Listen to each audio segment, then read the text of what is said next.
पुराने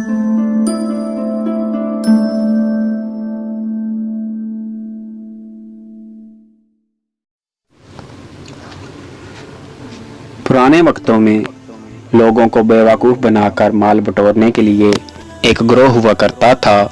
उस गिरोह से वाबस्ता लोग ठग कहलाते थे। इन्हीं ठगों का एक वाक़या है कि एक देहाती बकरा खरीद कर अपने घर जा रहा था कि 4 ठगों ने उसे देख लिया और ठगने का प्रोग्राम बनाया। चारों ठग उसके रास्ते पर कुछ फासले से खड़े हो गए।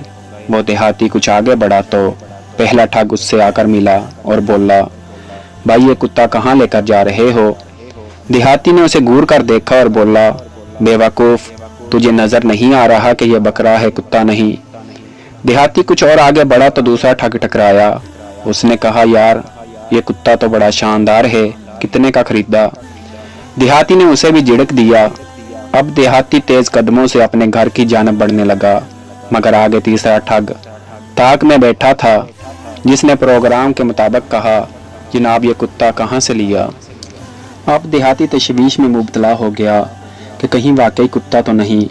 इसी शशपंज में मुब्तला वो बाकी रास्ता काटने लगा। बिला आखिर चौथे ठग से टकराव हो गया, जिसने ताबूत में आखिरी कील ठोंकी और बोला, जनाब क्या इस कुत्ते को घास खिलाओगे? अब तो देहाती के औसान खता हो गए और उसका शक यकीन में बदल गया कि ये वाकई कुत्ता है। वो उस बकरे को छोड़कर भाग खड़ा हुआ। यूं इन चारों ठगों ने बकरा ठग लिया। आज हमारा माशरा भी दूसरी नौइयत के ठगों की यलगार में है। ये ठग दरअसल हमारे ईमान के ठग हैं। ये नहीं चाहते कि लोग सच्चाई की राह पर चलें। ये ईमानदारी के खिलाफ इतनी दलीलें देते हैं कि एक ईमानदार शख्स मसलहत पसंदी का शिकार हो जाता है। ये नाजेज मुनाफाखोरी को हक साबित करके दूसरे लोगों को भी इस गंदे फेल पर मजबूर करते हैं। ये इबादत को रसूमात बनाकर लोगों को खुदा से दूर करते हैं।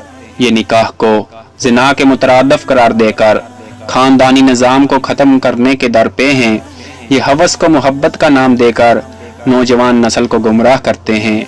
ये मजहब को कल्चर से ताबीर देकर लोगों को इससे दूर करते हैं। गर्ज ये ठग इस जदीद दुनिया के मॉडर्न शैतान हैं।